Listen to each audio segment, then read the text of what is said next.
Boa noite.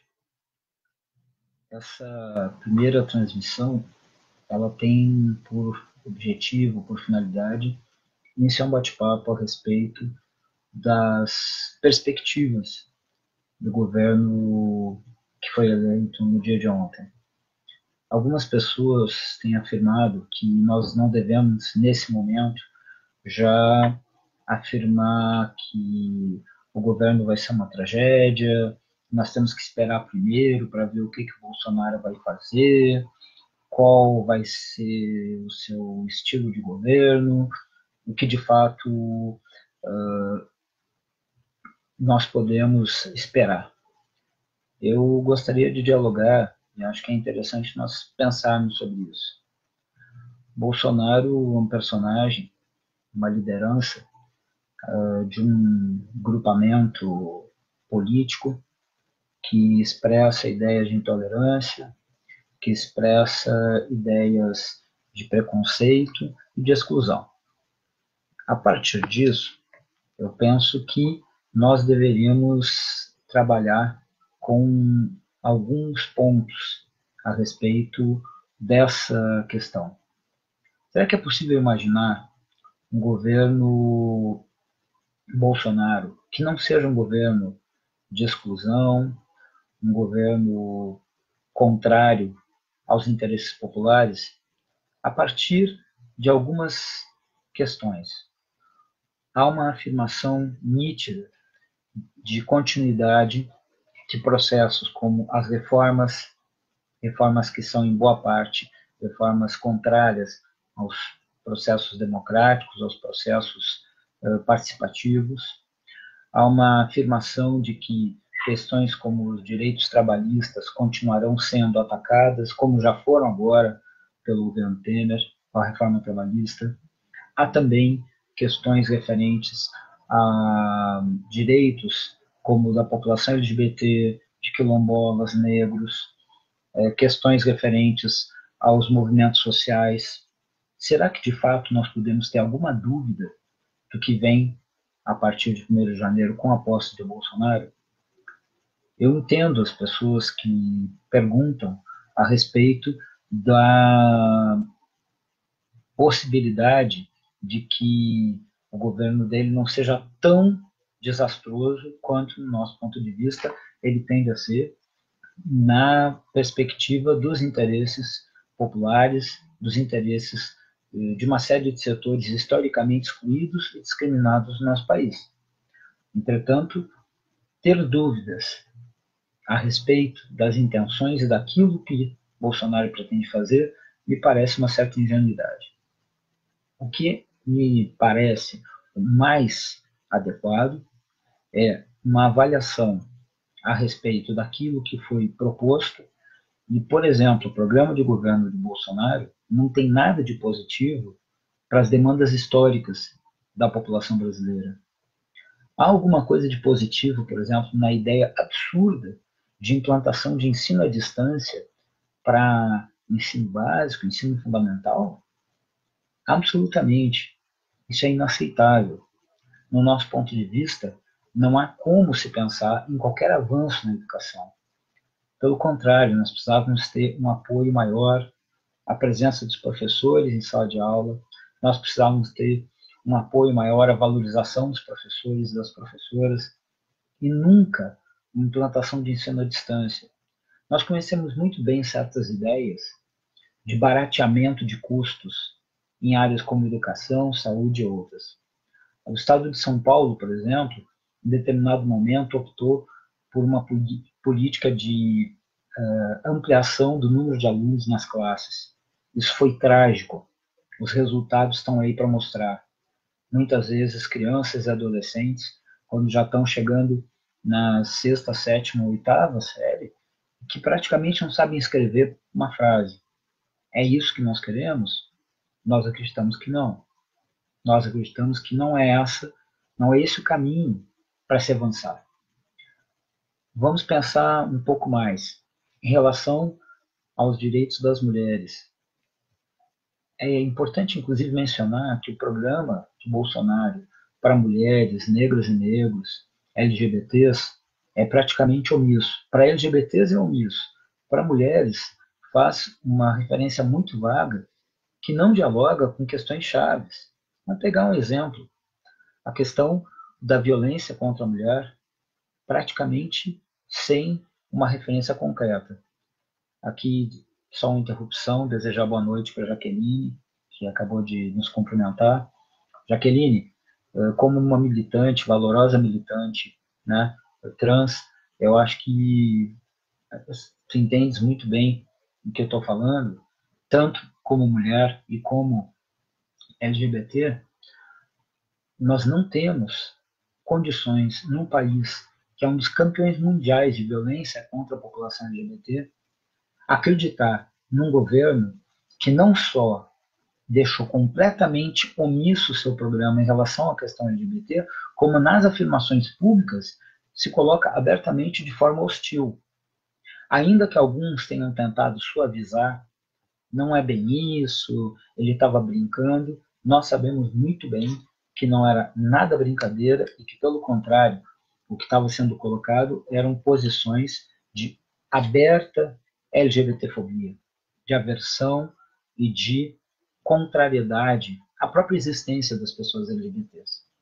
Quando nós falamos, vamos tocar nesse aspecto, sobre direitos da população LGBT, nós estamos falando no reconhecimento dessa população na plenitude de direitos.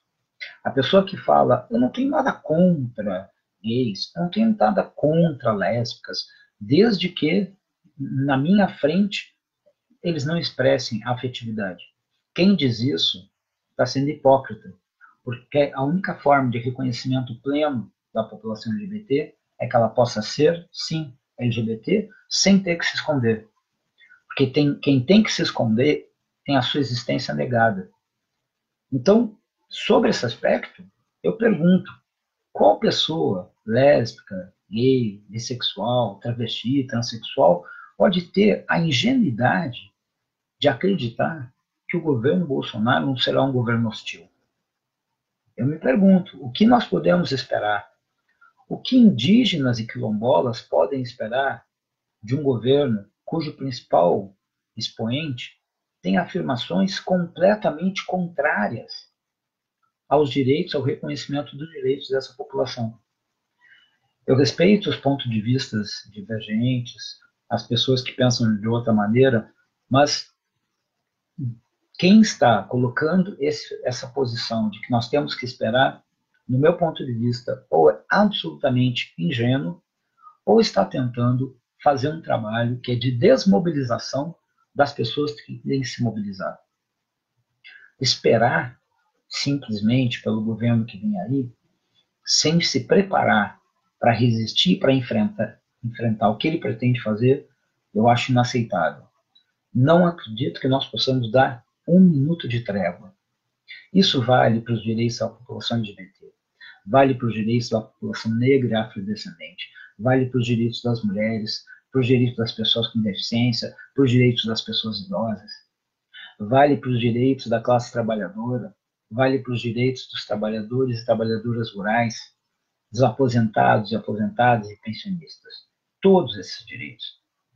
Nós não podemos, de forma nenhuma, cair num canto de sereia de que, quem sabe, no governo, Bolsonaro não será tão duro, não será tão contrário, tão opositor dos direitos desses setores que ele já disse abertamente que não tem nenhum interesse, nenhuma vontade de trabalhar em favor. Boa noite também aqui para a Liliane, Cribelli. Boa noite, Lili. Muito bom a gente estar podendo dialogar. E eu volto aqui ao que eu estava colocando, de que, com todo respeito às pessoas que entendem que a gente deve esperar para ver o que vai acontecer, eu penso exatamente o contrário. Nesse sentido, quais são as tarefas que eu penso que nós temos agora? Falo aqui como militante, sou militante do Partido dos Trabalhadores, apesar de muitas críticas a esse partido. Sou militante em movimento social, direitos humanos e movimento LGBT. mas ao longo de muitos anos eu aprendi que não dá para lutar por direitos humanos de um segmento sem lutar pelos outros. Por essa razão, durante todos esses anos, tenho participado de iniciativas e ações que envolvem direitos indígenas, direitos das mulheres, direitos da população negra afrodescendente, pessoas com deficiência, pessoas idosas, os direitos da saúde e da educação. Todos os direitos, até porque os direitos humanos, como nós aprendemos, são unos e indivisíveis. Não há um direito humano sem o outro. E nessa perspectiva, me parece que todas as pessoas que lutam por esses direitos não podem ser ingênuas e imaginar que há qualquer possibilidade de esperar algo que não seja trágico a partir de 1º de janeiro com o governo Bolsonaro. Claro que nós podemos dialogar sobre isso, estou aberto a essa conversa, inclusive a expectativa é de que a gente possa, nos próximos tempos, conversar sobre isso. Mas hoje uma amiga, numa outra roda de conversa que aconteceu num outro canal, falava que nós não temos tempo. Nosso tempo é muito curto. Nós temos que nos preparar para resistir. E o que nós podemos fazer para essa resistência? Em primeiro lugar, do ponto de vista das forças partidárias, me referindo ao partido ao qual eu faço parte, PT, acredito que nós temos que ter um enorme esforço em construir uma frente democrática, popular, de resistência, de luta pelos direitos contra qualquer retrocesso e de defesa da democracia. Porque com um governante eleito com o perfil, caráter e a natureza de Bolsonaro, nós podemos esperar apenas o pior. Jaqueline, concordo contigo que é muito triste que LGBTs, negros e mulheres tenham apoiado uma candidatura com a característica, a natureza do Bolsonaro. Mas acredito que nós temos que dialogar muito. Temos que dialogar com esses segmentos que vêm, infelizmente, por vezes, se iludindo, e temos que dizer com todas as letras, LGBTs, negros e negros, mulheres, trabalhadores e trabalhadores, não se iludam.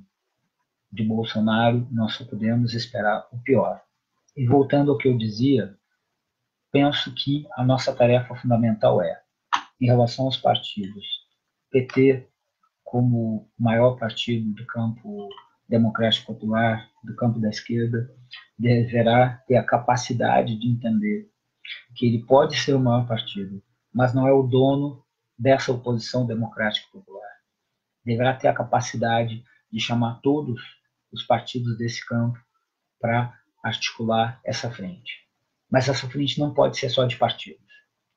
Embora eu seja militante partidário, eu reconheço que hoje há uma imensidão de pessoas, de mulheres e homens jovens, idosos, de diferentes identidades de gênero, de sexualidade, que estão na luta contra o fascismo e contra a possibilidade dos retrocessos da democracia. E essa multiplicidade presente em grupos, em movimentos, ela tem que ser reconhecida. Nós temos que ter a capacidade de nos organizar de uma maneira que estes setores se sintam construindo junto.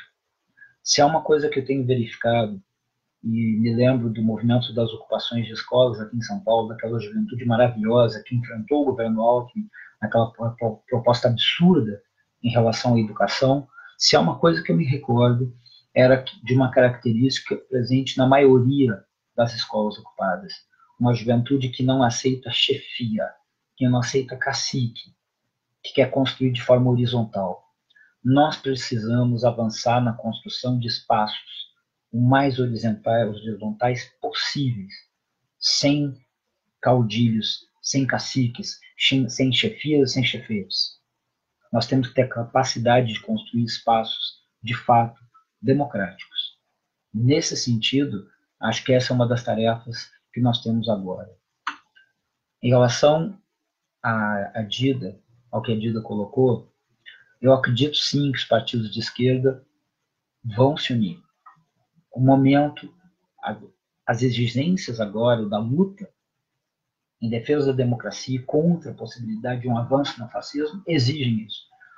Eu espero do PT, do PCdoB, do PSOL, e quem sabe, né, tentando melhorar a conversa, dialogar com o PDT, com o PSB. Eu sei que não é fácil, mas nós temos que fazer esse esforço. É um esforço de construção de uma unidade, nós precisamos muito. Queria aqui também mandar um abração, um beijão para a Rosane, para o Bola. A gente tem que continuar a nossa luta. A gente já luta há muitos anos. A Rosane, Bola, a gente tem uma militância aí de mais de 30 anos. E essa luta não pode parar.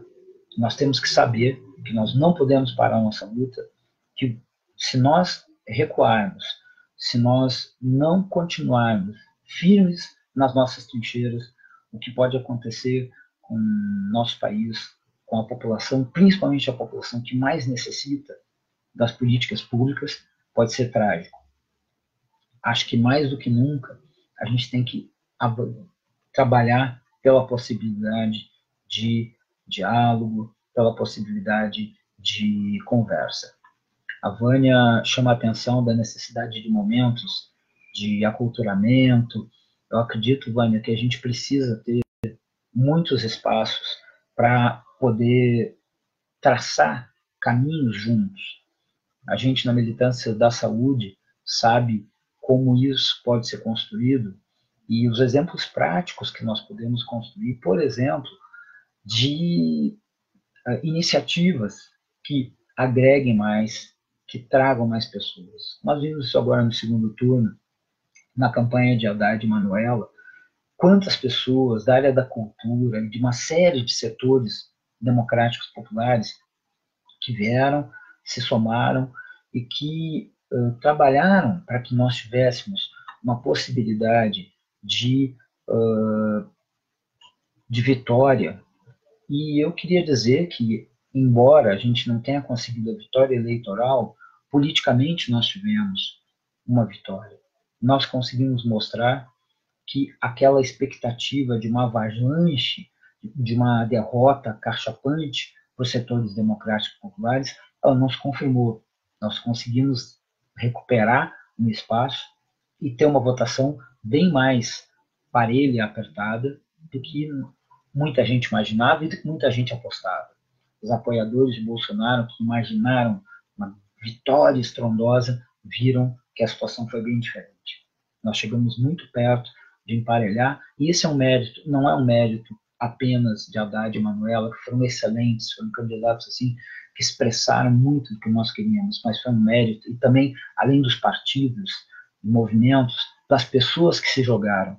Foi impressionante, nessas últimas 2 semanas, o esforço, o quanto as pessoas, esforço, a garra das pessoas para que nós não tivéssemos um retrocesso. Jaqueline, eu queria também dizer que nós tivemos avanços, por exemplo, as trans, o que a vitória no Supremo Tribunal Federal, ela é muito importante, mas veja só, o próprio Bolsonaro já fala em mexer no Supremo, né? Eu não estou falando de fechar o Supremo, como aquele filhinho dele falou, estou me referindo a mudanças. Uma mudança de composição do Supremo pode alterar coisas que já foram decididas. Então, nós temos que tomar muito cuidado. Temos, inclusive, que cada vez mais reafirmar que nós não podemos ter retrocessos. Mas nós sabemos que esses direitos não estão totalmente garantidos na medida em que podem acontecer mudanças até mesmo de composição do Supremo. Então, penso que nossa situação, do ponto de vista político, uma situação bastante delicada. Me parece que hoje nós temos um quadro desfavorável, mas não é por isso que a gente tem que desanimar. Isso eu queria aqui afirmar, saudando também aqui o Waiderson Liberato, grande companheiro de luta na identidade. Nós temos muito o que fazer. Ao longo da história do nosso país, quando os segmentos populares se uniram, se colocaram em luta, a gente conseguiu que muitas conquistas acontecessem ou muitas vezes frear os retrocessos. Então, a ideia de que nós temos que olhar de maneira absolutamente crua de maneira absolutamente criteriosa as perspectivas do futuro governo Bolsonaro, é porque não adianta nós tentarmos achar que não, ele não vai ser tão horroroso, ele não vai ser tão asqueroso no governo. Nós temos que encarar de fato o que ele é e o que ele representa. Do ponto de vista de políticas públicas, das políticas sociais, as perspectivas, se nós vemos, por exemplo, o que fala o Paulo Guedes, né, que é o provável futuro ministro da Economia, o cenário é o pior possível. Né? Se fala em fazer uma reforma da Previdência, talvez pior até do que aquela que o Temer estava querendo. A possibilidade de mais retrocessos em outros direitos sociais. Então, eu volto a dizer, acredito que nós temos sim uma possibilidade de buscar uma união, uma articulação das forças democráticas e populares. Vejo essa possibilidade e, mais do que uma possibilidade, acredito que ela tem que ser uma imposição para nós. Acredito que hoje quem é militante do movimento social, quem é militante de esquerda e que entende o tamanho, né, da ameaça que nós estamos sofrendo com a eleição do Bolsonaro, nós não podemos ter dúvida, nós não podemos hesitar em relação a essa questão. Por isso, inclusive, que nós colocamos aqui na enquete essa pergunta, né? Se temos alguma dúvida sobre a natureza do governo que o Bolsonaro pretende fazer. Tem duas opções ali de resposta. Uma que é essa que tem visto algumas pessoas falando, será que nós devemos esperar o governo para ver o que ele vai fazer? Ou nós já devemos encarar o que ele representa, o que ele significa? É evidente que vai ser durante o processo do governo que algumas coisas vão se explicitar, mas não dá para imaginar que alguém que teve a capacidade de colocar de maneira tão explícita questões de ódio, de intolerância, no governo vai ser diferente. Absolutamente. E pior, não bastasse a eleição dele no dia de ontem, vamos olhar o Congresso que foi eleito. Do Congresso que foi eleito, nós temos lá 56 deputados do PT, 10 deputados do PSOL e 9 deputados do PCdoB, 75. Pode ser que tenha mais um ou outro, poucos, em outros partidos, como a PDT, PSB, Rede, PV, talvez. Acho que a gente pode ainda olhar com. É interessante, inclusive, a gente fazer esse olhar cuidadoso. Acho que até alguns órgãos, talvez o DIAP, no Departamento Intersindical de Assessoria Parlamentar, possa nos ajudar nisso. É importante saber quem está lá. Mas, infelizmente, o Congresso que foi eleito é pior ainda do que o atual, que já era um dos piores da nossa história. Então, lá naquele Congresso, o Bolsonaro tem uma ampla possibilidade de apoio para fazer tudo de ruim. Tudo de ruim. Já que é bom, a gente se conhece e, felizmente, né, a gente tem lutado muito. Aliás, já que convenhamos, é essa luta que talvez tenha evitado que as coisas não ficassem piores ainda. Né? Eu acho que é importante dizer isso. Assim, a gente também não pode, né, deixar de considerar, de saudar a luta que vem sendo feita para as conquistas e para, eventualmente, o enfrentamento dos retrocessos. Nós podemos, e acho que é nossa tarefa, recuperar essas lutas, lembrar essas lutas, inclusive, para dizer que essas lutas podem, sim, ser um fator decisivo para que certas maldades que são anunciadas pelo governo Bolsonaro não se concretizem. Eu acredito que nós temos muita possibilidade de enfrentar, e é por isso, inclusive, que eu pensei em abrir aqui esse bate-papo, sem nenhuma pretensão aqui de mover mundos, né? Porque não é isso, mas para que a gente possa, conversando, pensando junto, encontrar alguns caminhos. Acredito que nós vamos precisar ter esse esforço de articulação. Queria colocar uma questão aqui. Nós temos movimentos, como o movimento de mulheres, movimento feminista, movimento de negros e negras, da luta contra o racismo, o movimento LGBT, movimentos como Sem Terra, Sem Teto, o movimento sindical, o movimento dos trabalhadores, uma série de movimentos com muita força. No meu ponto de vista, passou da hora da gente entender que nós não temos nenhuma possibilidade de conquistas relevantes se nós não nos articularmos de maneira mais unificada. Significa entender, por exemplo, que agora em novembro, no dia 20, que é o Dia da Consciência Negra, o papel de todos nós, sejamos negros ou não, e se somos do movimento de mulheres, movimento feminista, movimento LGBT, da pessoa com deficiência, movimento dos idosos, todos temos que estar no dia 20 de novembro junto com o movimento negro, que é o protagonista, obviamente, do Dia da Consciência Negra. Nós temos que estar lá, nós temos que reforçar todas as mobilizações, tentar fazer com que com isso a gente avance na articulação dos nossos movimentos, porque, no meu ponto de vista, é isso que pode nos dar algum fôlego para não ter maiores retrocessos além do que nós já tivemos. Entender que a eleição do Bolsonaro, ela não deve ser encarada, obviamente, como o fim do mundo, né? Como uma tragédia e que agora nós temos todos que nos matar. Não, de forma nenhuma. E mais, com todo respeito a quem tem dito isso, não é sair do Brasil, não. É ficar aqui e lutar muito para impedir o que aquele fascista pretende fazer. Para isso, cada vez mais, a gente vai ter que compreender a necessidade da nossa unidade, da unidade democrática e popular, de todas e todos que defendem os direitos sociais e os direitos humanos. É isso que a gente vai ter que fazer. E se hoje eu estou vindo aqui fazer esse bate-papo, está sendo muito legal ver os comentários e trocar ideias, é porque a gente vai ter que exercitar isso, exercitar a conversa, exercitar a capacidade de diálogo e tentar, a partir do diálogo, produzir propostas que avancem na nossa articulação política. Eu acho que é fundamental a gente entender que a esperança a gente não pode perder. Nós temos que ter esperança, temos que ter a convicção de que nós temos um futuro e não podemos abrir mão desse futuro, porém, temos que olhar o cenário, mesmo que ele seja muito ruim. Olhar um cenário ruim não significa desanimar.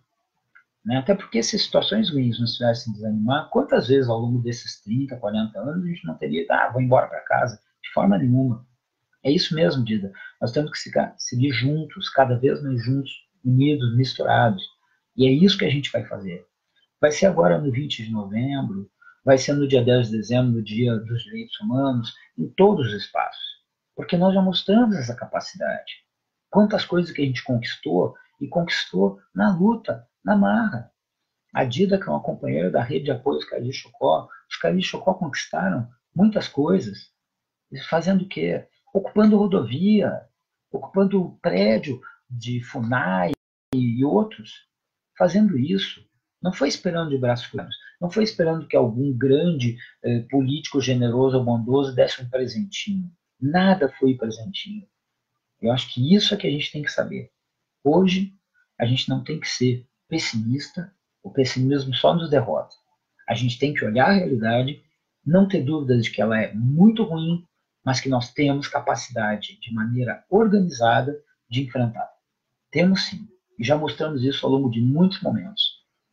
Eu acredito que quanto mais a gente trabalhar no sentido de construir pontes, de articular todos esses setores, sejam setores partidários da centro-esquerda, sejam setores dos movimentos sociais, que são setores de luta, com a amplitude que for necessária, nós temos condições de fazer isso.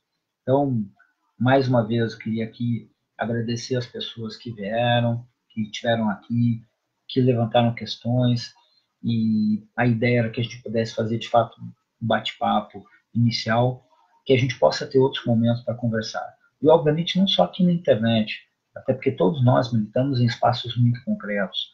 A internet é importante, mas ela não resolve tudo. A minha expectativa é que a gente consiga agora, ainda nesse período, por todos os lugares do Brasil, fazer plenárias, reuniões em todos os movimentos, com os partidos do centro, esquerda, dos movimentos democráticos populares. Eu acredito que se a gente conseguir fazer isso, a gente tem possibilidade, sim, e sem nenhuma ingenuidade, eu acredito que a gente tem sim futuro. Né? A Rosane mesmo, a Rosane Brandão, uma grande companheira, falou do quanto a campanha do Haddad fez reencontrar muita gente. Nós precisamos entender isso aí. Ao longo desse período, pessoas que se afastaram do ponto de vista partidário se reencontraram, porque tem lutas que estão acima de referências partidárias. Os partidos são muito importantes, mas tem lutas que não podem ficar no limite de legendas partidárias. Nós temos que fazer isso, sim. Jaqueline, eu acho que a gente pode, inclusive, pensar numa data. Eu vou colocar aqui para as pessoas para a gente tentar combinar e a gente se manter, sim, conectado, se articulando. Vamos fazer isso, Jaqueline. A gente precisa de mais. Né? Se há uma coisa que eu acho que a vida mostrou é que se a gente se dispersa, se a gente se fragmenta, a gente é muito mais facilmente derrotado. Eu acredito que nós temos essa possibilidade e uma questão da gente ir conversando agora. Vamos chamar, inclusive, grupos, redes, nós temos tanto no movimento LGBT, no movimento feminista, muita gente, movimento negro, criança e adolescente, juventude, muita gente que está fazendo luta e que a gente pode chamar. Né? Isso mesmo, na fogueira, na roda de conversa, todos esses espaços. Vamos fazer isso aí. Eu acredito que se a gente fizer, a gente tem possibilidades, a gente tem perspectiva de um futuro que não seja um futuro dominado pela intolerância, pela violência e pelo fascismo. Então, acho que era isso. Agradecer as pessoas que vieram aqui conversar, muito legal, né? Que a gente possa continuar conversando aqui e fazendo toda a troca de ideias necessárias para passar por esse período.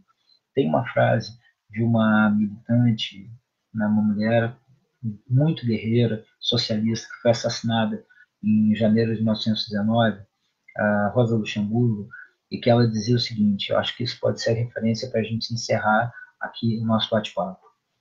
Nós não estamos perdidos e venceremos, desde que não tenhamos desaprendido a aprender, sempre. Então, a nossa luta continua, vamos continuar unidas e unidos e enfrentando qualquer ataque aos nossos direitos. Muito obrigado, boa noite.